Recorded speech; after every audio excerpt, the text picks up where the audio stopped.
literally kneeing and cheap shotting C in the throat. Like, if she did that to any of our teammates, we'd be pissed.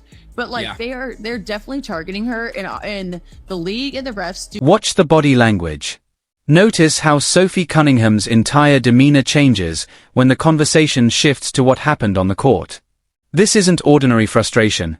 It's the reaction of someone who believes a serious issue deserves public attention, even if speaking out could bring criticism or consequences. According to Sophie, the incident highlighted concerns that many fans have been discussing throughout the season. She believes the conversation goes beyond a single play and points to what she sees as a broader pattern that has raised questions about officiating, player safety, and accountability. The game in question took place between the Phoenix Mercury and the Indiana Fever.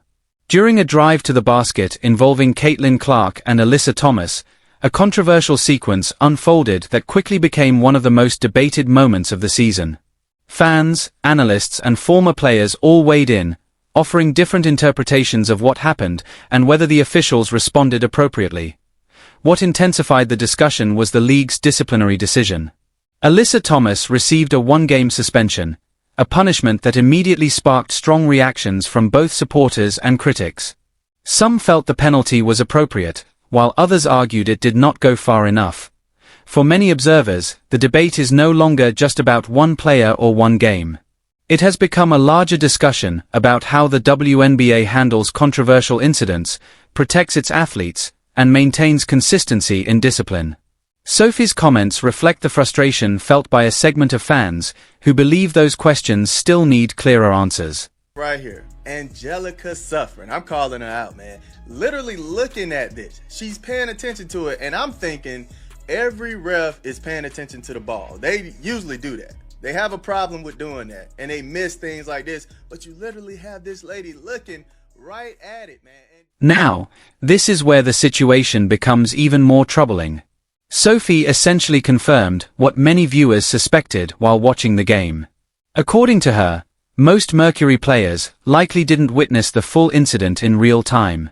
They were focused on the ball, their assignments, and the normal flow of play, trusting that the officials were monitoring everything happening on the court. The attention instead shifts to the officiating crew. One referee, Jenna Schroeder, appeared to be positioned with a clear view of the action. There were no obvious obstructions, no players blocking the sightline, and she seemed to be watching the play as it unfolded. That reality has fueled even more questions from fans who believe the contact should have been addressed immediately. Critics argue that the situation presents only a few possibilities. Either the contact was seen and judged differently than fans expected, or it simply was not recognized as significant enough to warrant an immediate call. Both explanations have generated intense debate across social media and sports media circles. For Sophie, the larger concern is confidence in officiating. Fans expect referees to identify major infractions, especially in high-profile moments involving star players. When controversial plays go uncalled, trust in the system begins to erode, and every future decision becomes subject to greater scrutiny. That's why this discussion has grown beyond a single incident. It has become part of a broader conversation about officiating standards, accountability, and whether the league is doing enough to ensure consistency across all games. Sophie's reaction makes it clear that she believes those concerns deserve serious attention. 24 all the way up. This lady right here, man, every time I see her, some BS is going down. I think she was in the eye poke game. Man, yeah, this lady right here, investigate this lady. I don't know what she got going on, dog, but it's nonsense. It's nonsense. Listen to how specific Sophie becomes here. She isn't speaking in broad generalities, she's pointing to particular moments from specific games. She references the foul on Kate Martin that was never reviewed and the technical foul assessed to Caitlin Clark that many fans questioned. In Sophie's view, these incidents form part of a larger pattern rather than isolated mistakes. Her argument centers on what she believes is a failure to consistently protect players. Supporters of Clark often point to a growing list of controversial calls and non-calls, arguing that the issue extends beyond a single game or one officiating decision. From a business standpoint, Clark's impact on the league has been remarkable. She has helped drive record television audiences, increased merchandise sales, and attracted new fans to arenas across the country. Many supporters believe that her influence has played a major role in expanding the WNBA's visibility and popularity. Sophie's criticism is rooted in the belief that star players should be protected and promoted because their success benefits the entire league. She argues that when top athletes face excessive physical play or inconsistent officiating, it can harm both player safety and the league's long-term growth. She also points to historical examples from other professional sports. Supporters of this view often reference how major leagues adjusted rules and officiating standards to protect their most marketable stars while still preserving competitive balance. They argue that the WNBA has a similar opportunity today.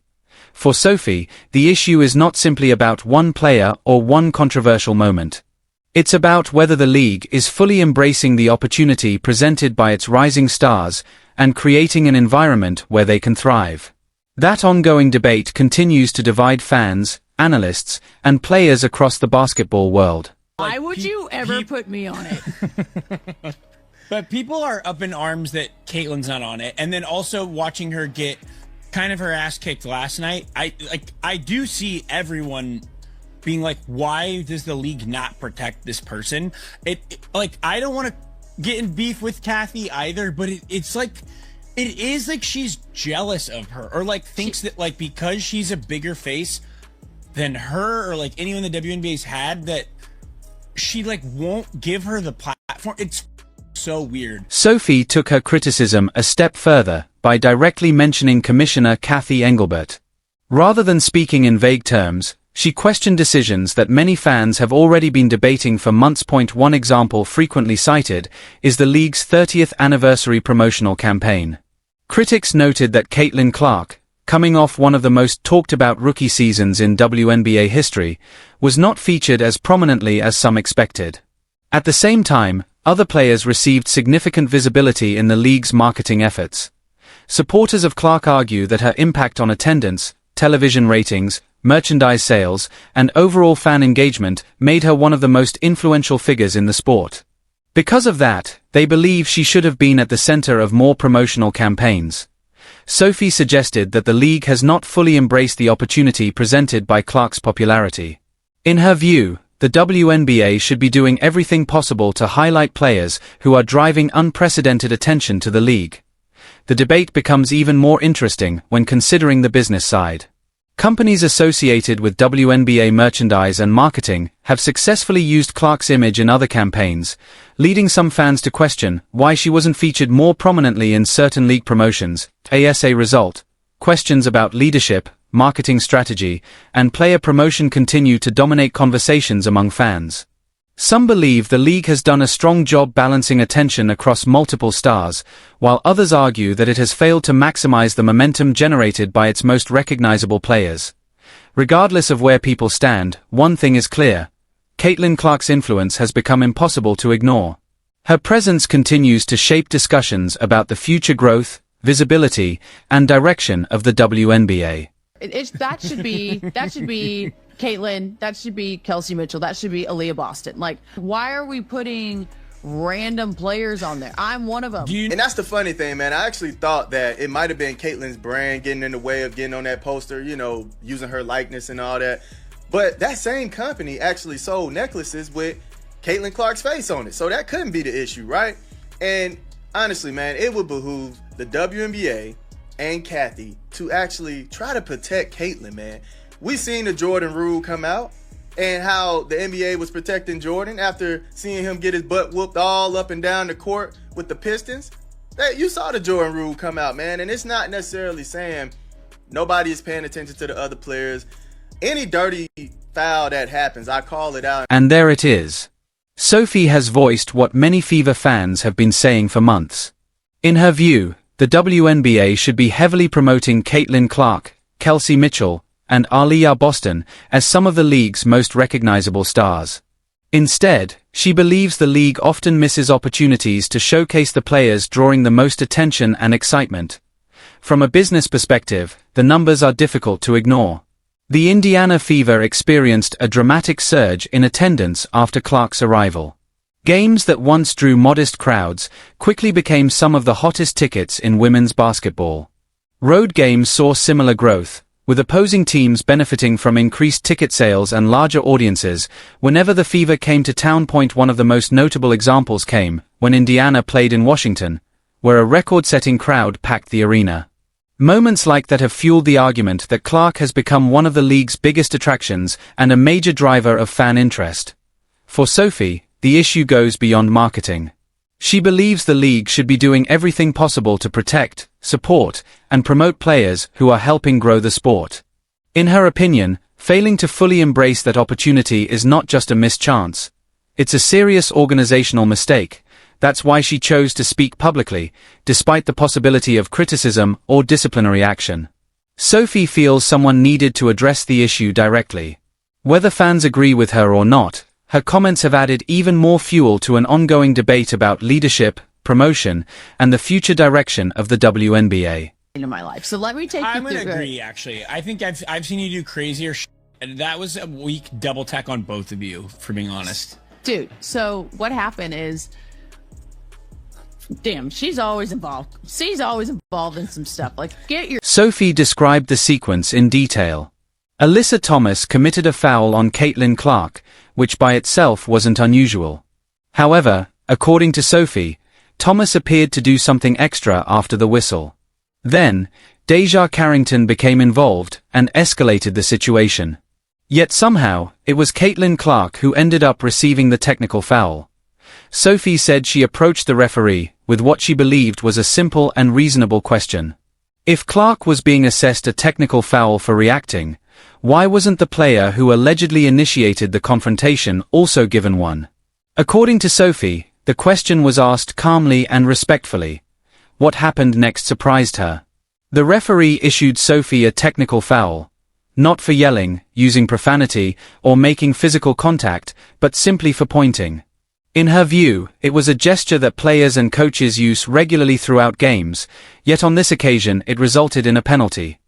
This is where Sophie says the issue of inconsistency becomes impossible to ignore. She argues that officials who overlook certain forms of physical contact are, at the same time, handing out technical fouls for relatively minor actions. To her, the standards appear uneven and difficult to understand. Sophie also pointed to previous disciplinary decisions as examples of what she believes is inconsistent enforcement. She questioned whether penalties across different incidents truly reflect the severity of the actions involved. In her opinion, the punishments often fail to match the infractions, leaving players, coaches, and fans confused about where the line is actually drawn. For Sophie, the larger issue isn't one specific call.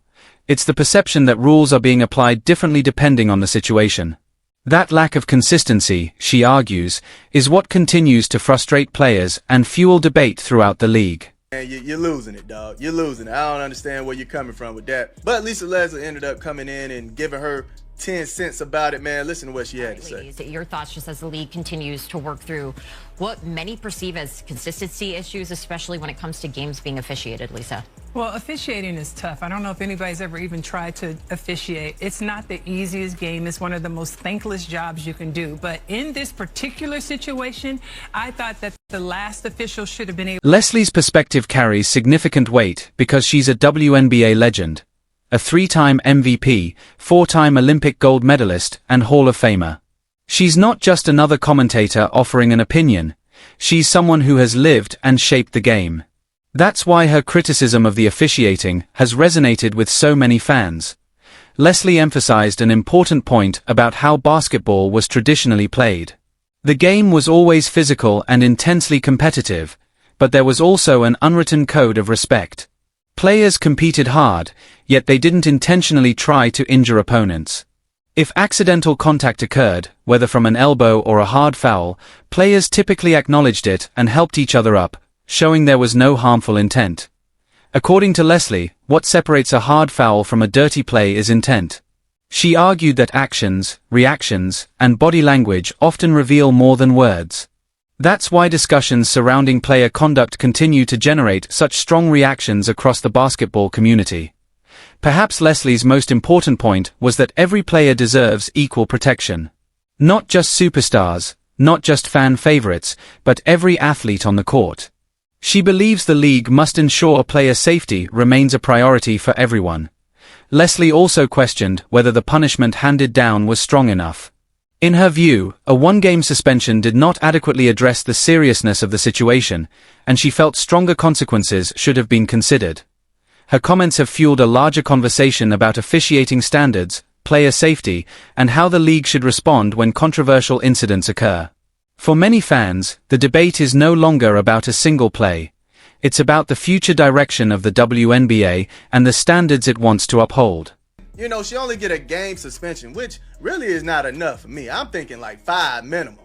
5 minimum, dog. Yeah, you heard me. 5 minimum. There's no way you only get 1 game suspension after some nonsense like that. If that was Draymond Green, that's a 3-game, 4-game suspension. Come on, dog. We know what's going on out here. I mean, I don't understand why you don't send a message. This is the perfect time to send a message for Caitlin Clark. At least show that this nonsense would not be allowed against Caitlin Clark anymore. Kathy, I'm talking to you. This would be the perfect time to make an example out of AT so this nonsense can stop. As you heard Sophie, we hear it, we see it all the time. We see this nonsense all the time, man. Kathy, you have to do something. You have to do something. Now we're seeing the Mercury's response to the suspension. Just look at those social media posts. We have its back.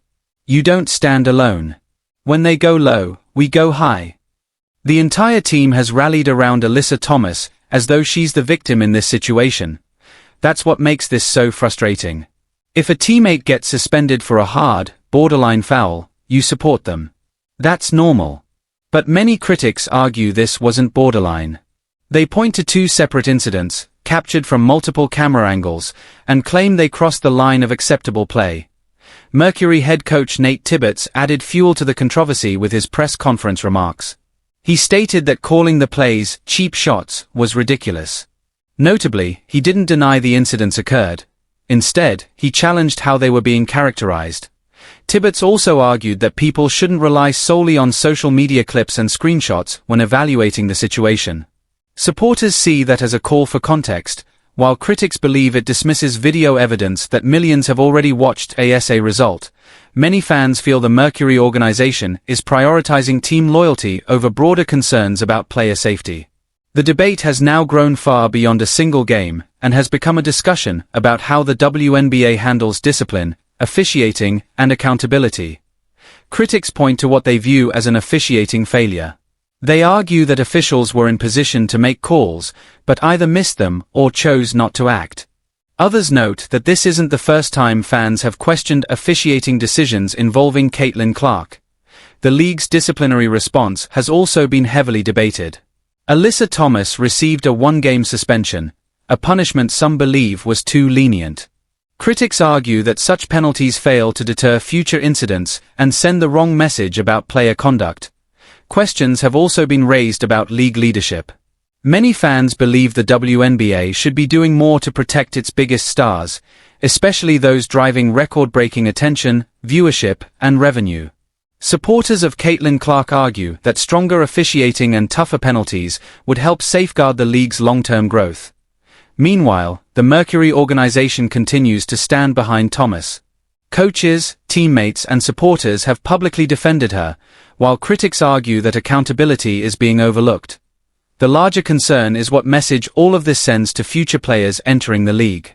Rising stars are watching closely. How the WNBA handles high-profile controversies today could influence how tomorrow's players view their future in professional basketball. Many observers believe the league already has a successful blueprint to follow. They point to how major sports organizations historically protected their biggest stars while maintaining competitive integrity.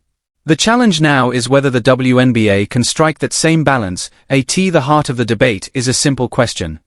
Can the league effectively protect its star players, maintain fairness, and continue building on its growing popularity? The answer could shape the future of the WNBA for years to come.